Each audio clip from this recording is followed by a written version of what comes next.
Ah, look who's standing here, untouched, unbothered, unbroken.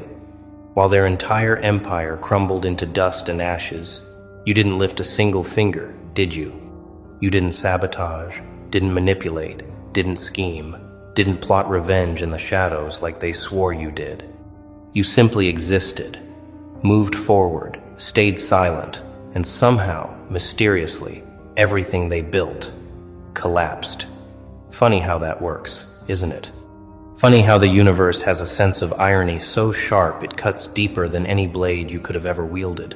They're sitting there right now, drowning in the wreckage of their own creation, pointing fingers at you, screaming your name like a curse, convinced you're the architect of their destruction. But here's the beautiful, twisted, poetic truth they'll never accept. You have no blood on your hands, no schemes in your history, no evidence linking you to a single crack in their foundation. Yet somehow, they're the ones bleeding out. Let's rewind for a second, because this story, this masterpiece of cosmic justice, didn't start yesterday.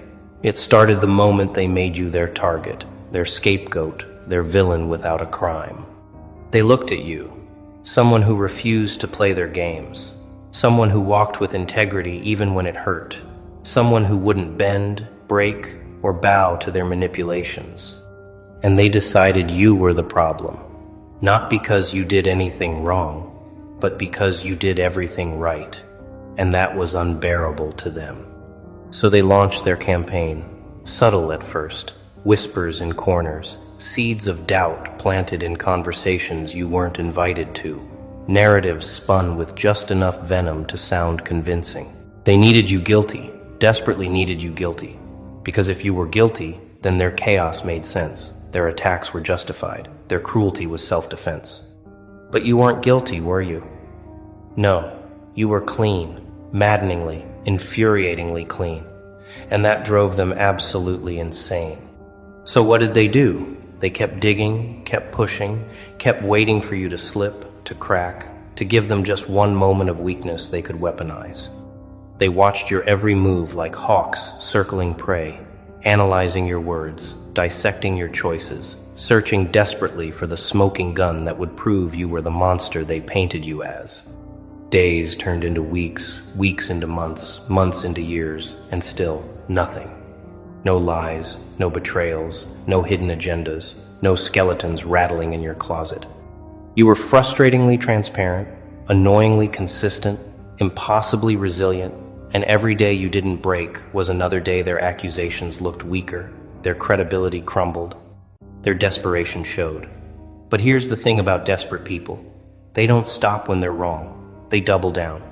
So they escalated, turned up the pressure, made your name synonymous with suspicion even without proof, convinced others to join their crusade against an enemy who never actually attacked them. And you just kept walking forward. Now here's where the plot thickens, where reality starts bending in ways they never saw coming. While they were busy obsessing over you, consumed by their need to destroy you, distracted by their hatred and envy and fear of what you represented, their own lives started falling apart. Not because you cursed them, not because you schemed against them, not because you orchestrated some elaborate revenge plan from the shadows. No, it happened because people who spend their energy tearing others down never have enough left to build themselves up. Their relationships started cracking, small fractures at first, barely noticeable, little arguments, tiny resentments, moments of disconnect that seemed insignificant.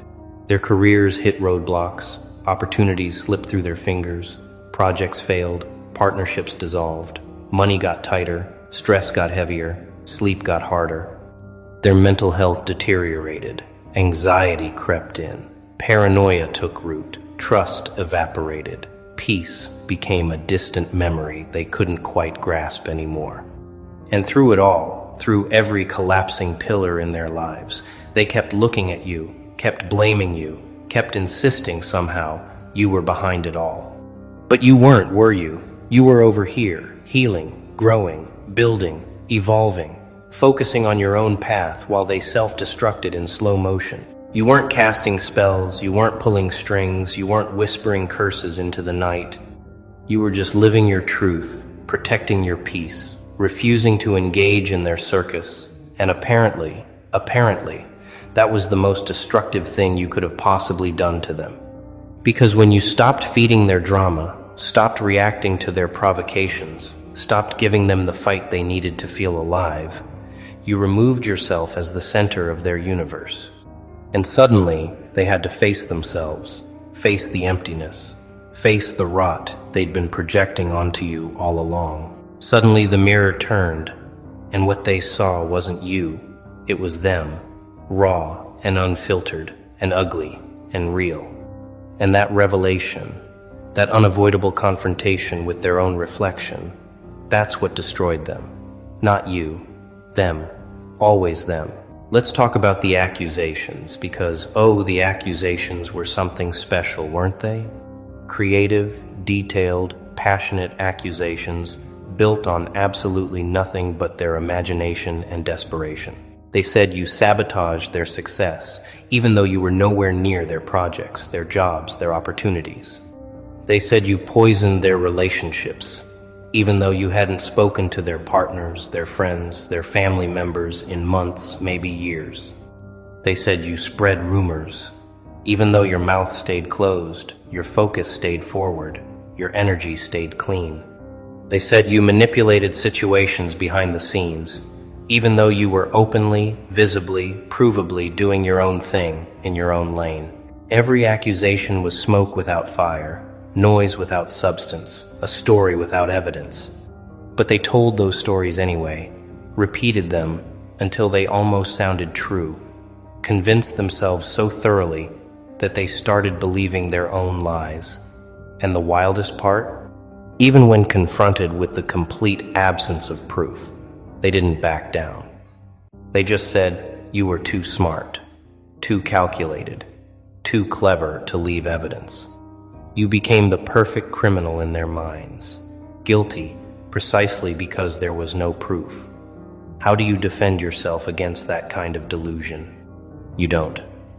You don't defend yourself against people who are committed to misunderstanding you, who need you to be guilty more than they need oxygen, who have built their entire identity around opposing you. You just let them talk, let them accuse, let them exhaust themselves screaming into the void while you keep building in silence. And that's exactly what you did, isn't it? You stopped explaining, stopped defending, stopped trying to prove your innocence to people who had already decided on your guilt. You stopped showing up to trials you never agreed to, stopped answering to judges who had no authority over your life, stopped participating in a system designed to drain you regardless of the verdict. You went quiet, not because you were hiding, but because you were done wasting energy on battles that didn't deserve your attention. And that silence, that refusal to engage, that commitment to your own peace over their chaos, that's when everything shifted.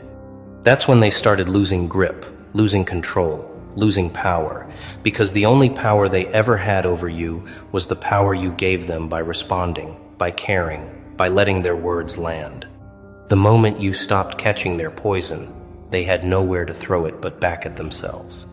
And throw it they did. Oh, they absolutely did. Every ounce of venom they prepared for you, every trap they set, every manipulation they crafted, it all backfired spectacularly. The lies they spread came back to haunt them. People started questioning their credibility, noticing patterns, seeing through the performance. The energy they spent attacking you was energy they didn't have for their own growth, their own healing, their own responsibilities. And slowly their lives reflected that neglect. Relationships built on shared hatred are fragile, and when you remove the common enemy, there's nothing left to bond over. So their alliances started crumbling. Careers built on stepping on others are unstable, and when karma starts balancing the scales, the foundation shakes, so their professional lives started suffering. Mental health built on projection and blame is a ticking time bomb, and when you can't escape your own thoughts, when you're forced to sit with yourself, the explosion is inevitable, so their peace disintegrated. And through all of it, through every disaster, every setback, every loss, they kept pointing at you, kept insisting you caused it, kept refusing to see the obvious truth staring them in the face. They did this to themselves. Here's what they'll never understand, what their minds are too clouded to grasp. You don't need to destroy people who are busy destroying themselves. You don't need revenge when karma has a better memory and a longer reach than you ever could. You don't need to fight dirty when you can win clean. Don't need to manipulate when you can simply elevate. Don't need to tear them down when you can just rise above. They expected you to play their game, to get in the mud, to fight fire with fire, to become the villain they accused you of being. But you didn't. You chose a different path, the harder path, the path of discipline and dignity and silent strength. You chose to heal instead of hurt, to build instead of destroy, to focus on your own growth instead of their downfall. And that choice, that refusal to become what they wanted you to be, that's what made you untouchable. That's what made you dangerous. Not because you attacked them, but because you didn't need to. Your success became the revenge. Your peace became the punishment. Your happiness became the evidence that they were wrong about you all along. But let's get specific about the collapse, because it's important to understand how thoroughly their world fell apart while you remained standing. Their finances started draining, unexpected expenses, bad investments, opportunities that seemed solid suddenly evaporating, money slipping through their fingers like water no matter how tightly they tried to hold on. Their health declined, stress manifesting physically, sleep escaping them, energy depleting, bodies breaking down under the weight of sustained negativity and unresolved guilt. Their relationships deteriorated beyond repair. Partners who once stood by them started seeing the truth. Friends started distancing themselves. Family members started asking uncomfortable questions. Isolation crept in where connection used to be. Their reputations took hits, slowly at first, then faster. Whispers spreading about their behavior. Their credibility questioned. Their character analyzed. The very thing they tried to do to you happening to them with actual evidence this time. Their mental clarity vanished, paranoia replacing logic, anxiety replacing confidence, confusion replacing certainty, peace becoming a concept they could no longer access. And all of this, every single piece of their unraveling, happened without you lifting a finger, without you saying a word, without you doing anything except existing and thriving and refusing to be broken by their hatred. The most beautiful part of this entire story is the simplicity of your role in it. You didn't orchestrate their downfall. You didn't need to. You just removed yourself from their toxic ecosystem and watched nature take its course. You stopped being their emotional punching bag, their scapegoat, their distraction from their own failures, and suddenly they had to face the consequences of their own choices without someone else to blame. You stopped feeding their drama, their chaos, their need for conflict, and suddenly the energy they were using against you had nowhere to go but inward. You stopped validating their false narratives, their lies, their delusions, and suddenly the stories they told started falling apart under the weight of inconsistency and absence of proof. You didn't fight them, you simply outgrew them, evolved past them, ascended beyond the level where their attacks could even reach you. And from that higher vantage point, you watched them struggle, watched them scramble, watched them desperately try to make sense of why everything was falling apart, completely unable to see that they were the architects of their own destruction. They're still talking about you, you know, still convinced you're the reason for their misery, still telling anyone who will listen that you did something, even though they can't say what, can't provide proof, can't explain how. They've built entire mythologies around your supposed power, your alleged manipulation, your imagined schemes. In their minds, you've become this all-powerful force, capable of destroying lives from a distance without leaving a trace. It's almost flattering, isn't it?